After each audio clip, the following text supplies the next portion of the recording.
Olá pessoal, tudo bem com vocês? Eu estou aqui hoje para falar sobre a Eneida de Virgílio, este clássico da literatura latina e da literatura ocidental, que eu acabei de ler e cujas primeiras impressões eu quero compartilhar com vocês. Certamente é uma ousadia da minha parte querer falar sobre Virgílio e a Eneida, porque a profundidade dessa obra, tudo o que ela tem a oferecer, talvez só possa ser alcançado depois de muitas releituras, estudos, pesquisas em textos de apoio. Mas, como eu fiquei muito animado com esse poema épico, como essa leitura me permitiu ter menos medo desse gênero literário, eu quero compartilhar com vocês essas primeiras impressões, como eu já disse, e talvez incentivá-los a ler também e a perder o medo desse tipo de livro. Primeiramente eu gostaria de falar sobre a razão de eu ter lido a Eneida. Eu assisti recentemente aos vídeos da Gisele Eberspacher e do marido dela, o Alisson, sobre os outros dois poemas épicos famosos da antiguidade, a Ilíada e a Odisseia de Homero, e fiquei muito animado em ler esse tipo de livro. Eu tenho aqui em casa tanto a Ilíada como a Odisseia, que eu ainda não li, e a Eneida de Virgílio. Eu decidi então ler o comecinho da Eneida para perceber como seria o tom da história, a forma da narrativa e, enfim, só ter um gostinho do que se trata o livro. Mas, surpreendentemente, após começar eu não consegui largar a Eneida. E isso porque tanto a forma é muito cativante, apesar de ser difícil, é muito bonita e enriquecedora, como a história é muito interessante. É uma narrativa. Portanto, você quer saber o que vai acontecer depois, você quer saber do desenvolvimento das personagens, como em qualquer outro livro de prosa. A Eneida de Virgílio, como talvez algumas pessoas não saibam, ela foi iniciada sua escrita em 29 a.C. e publicada 10 anos depois, logo após a morte do poeta. Virgílio deixou a obra, segundo ele, incompleta e desejava ao morrer que seus manuscritos fossem queimados. Mas, ainda bem, o imperador Otávio Augusto não permitiu que isso acontecesse e logo foi publicada a Eneida e já se tornou desde então, ou mesmo antes até de ser publicada, um clássico. Um clássico no sentido de que ele é imitado por outros, de que ele influenciou toda a literatura que veio depois e de que nele podemos encontrar tipos e modelos para a nossa própria vida. Na Eneida, Virgílio tenta fazer uma justificação e um background do Império Romano desde a sua fundação com Enéas, o herói troiano, até os tempos de Otávio Augusto, o imperador de sua época, que acabara com a guerra civil romana, instaurando, portanto, a chamada Pax Romana, e vencera Marco Antônio e Cleópatra, se não me engano, e assim trouxe paz ao império e um período de prosperidade. Fazendo isso, Virgílio faz uma elegia a Otávio Augusto, mas essa elegia não é algo descarado, não é algo explícito e que desnature a qualidade literária do poema. É antes uma elegia oblíqua, ela permeia todo o livro, mas não está explícita. Como todos sabem, eu imagino também, Enéas é um herói da Guerra de Troia que aparece na Ilíada e que na Odisseia é tratado da sua jornada desde Troia arrasada, vencida na guerra pelos gregos, até a chegada na Itália, onde dará origem ao reino dos latinos, ao Império Romano. Há uma distância de algumas gerações entre Enéas e Rômulo e Remo, que são os fundadores propriamente ditos de Roma. Mas Virgílio deixa claro que, apesar dessa distância, a razão de Rômulo e Remo fundarem Roma, a sua ascendência genealógica, provém de Enéas, que veio de Troia, enfrentou várias dificuldades no caminho até chegar à Itália e lá chegando fundou esse reino que depois se transformaria em um império e alcançaria dimensões globais. Enéas é um herói um pouco diferente dos heróis da Ilíada e da Odisseia. Ele é um herói piedoso, é um herói que tem medo, é um herói mais próximo da nossa humanidade.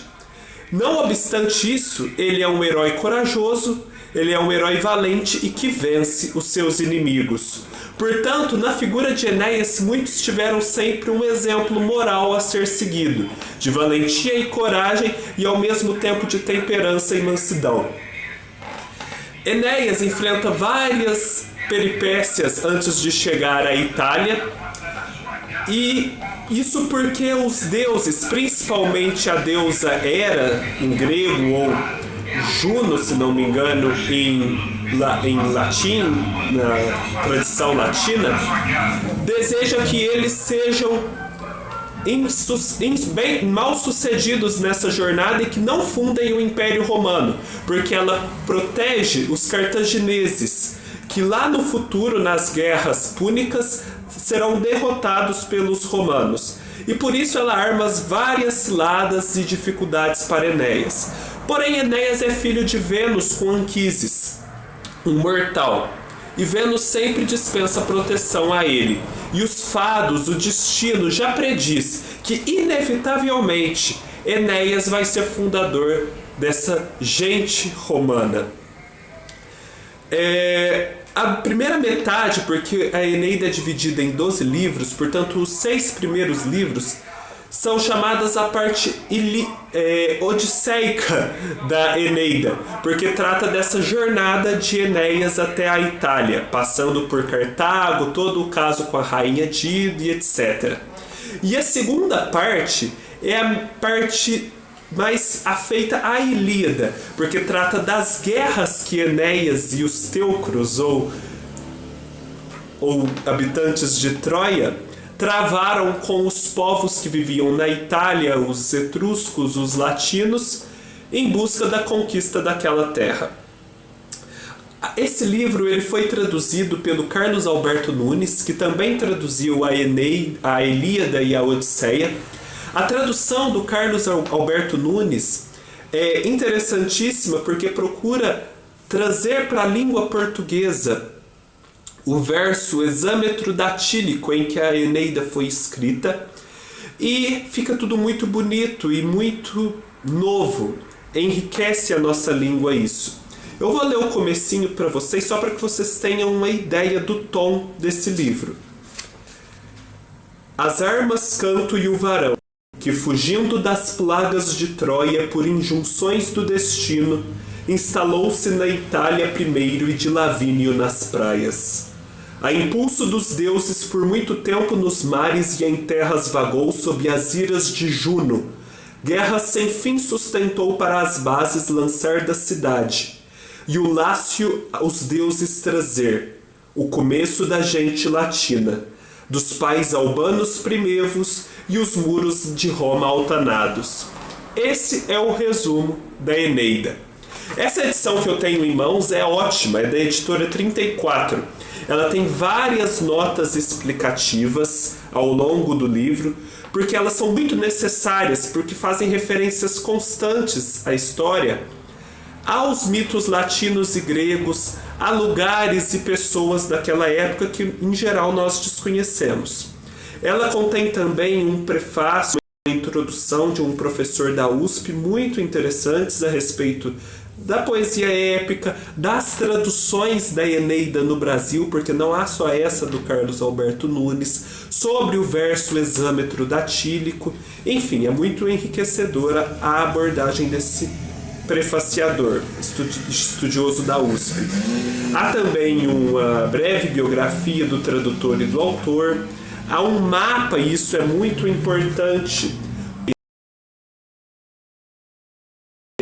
de Troia à Itália, e também uma árvore genealógica que demonstra como Enéas tem uma ascendência remota em Júpiter, o deus dos deuses, como a sua descendência alcança até Otávio Augusto.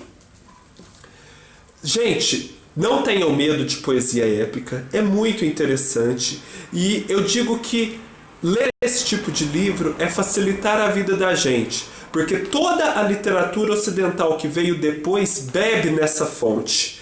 Portanto, a gente passa a estar mais por dentro do contexto em que os autores escreveram se conhecemos esse tipo de livro.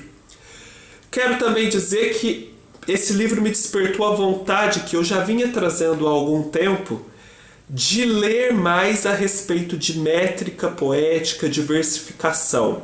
Eu até quero comprar nesse mês um tratado de métrica e versificação que eu encontrei no site da EDUSP, porque é muito importante e enriquecedor saber sobre esse tipo de coisa e assim poder ler poesia com mais propriedade. Não tenham medo, portanto, da Eneida, não tenham medo, portanto, de Virgílio e aproveitem. Se vocês gostaram, deem um like aqui embaixo, se inscrevam no canal e até mais!